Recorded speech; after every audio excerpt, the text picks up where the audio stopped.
Gravity ఇవన్నీ కూడా దానికంటే తక్కువ బడ్జెట్లో విష్ణు రాకెట్ అని చేశారు.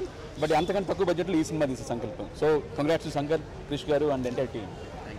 ఎండింగ్లో స్టాండింగ్ పొజిషన్ ఇచ్చారంటే స్టాండింగ్ పొజిషన్ ఆటోమేటిక్గా వచ్చేస్తుంది భయ్య. మన నేషనల్ యాంథమ్ చూస్తే ఏ ఫీలింగ్ మనకు చేస్తుందో, ఒక మంచి సినిమా తీసిన ఒక ఫీలింగ్, ఒక తెలుగు సినిమా ఒక గర్వంతో లేచించుంటాం డెఫినెట్గా. ప్రతి ఒక్క స్టాండింగ్ పొజిషన్ క్లాస్ కూడా అన్నీ ఇస్తున్నారు అనమాట.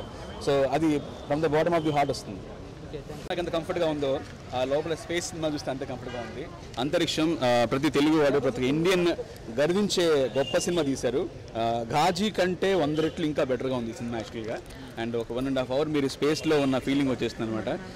అండ్ ఫస్ట్ హాఫ్ కానీ సెకండ్ హాఫ్ కానీ ఎక్కడ తెలియదు అంటే సింగిల్ సీన్ మీకు బోర్ కొట్టే సీన్ ఒక్కటి కూడా లేదు. అండ్ చందమామని చిన్నప్పటి నుంచి మన చందమామ జాబిల్లా అని చెప్పుకుంటే వచ్చాం, బట్ చందమామ దగ్గర నుంచి చూసిన ఫీలింగ్ వస్తుంది, చాలా బాగా వస్తుంది. అండ్ గ్రాఫిక్స్ కూడా చాలా రియలిస్టిక్గా ఉన్నాయి అనమాట. ఎక్కడ ఇది గ్రాఫిక్ అని మనం ఐడెంటిఫై చేసేది ఎక్కడ లేదు. అండ్ ఐ డోంట్ నో లో బడ్జెట్లో తీసారంటే కానీ, అంటే comparable to Hollywood fenders, but still చాలా ఫ్యాంటాస్టిక్గా ఉంది. బ్రో చెప్పండి. చాలా బెటర్ బ్రహ్మాండం ఉంది. అండ్ సంకల్పి డెఫినెట్గా నాకు తెలిసి ఇది మన దగ్గర నుంచి ఏ నేషనల్ అవార్డు వచ్చినా ఆశ్చర్యం ఎంత మాత్రం లేదు. అంటే ఒకటి commercial success at the same time మనం కొంచెం గర్వంగా చెప్పుకునే సినిమాది.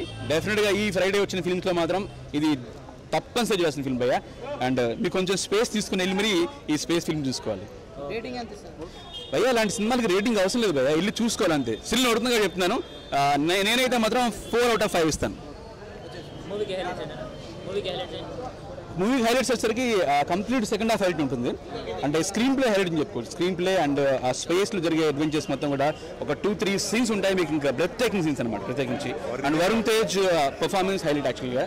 అండ్ ఇంకో హైలైట్ అంటే డైరెక్షన్ చెప్పుకోవచ్చు. అండ్ ఈవెన్ అదితి కూడా చాలా అందంగా ఉంది. స్పేస్ సూట్లో బేసిక్గా అమ్మాయిలు అంత అందంగా కనిపించి కానీ అమ్మాయి చాలా అందంగా ఉంది యాక్చువల్గా. సో ఒకటి కాదు సినిమా హైలైట్ ఇంకా.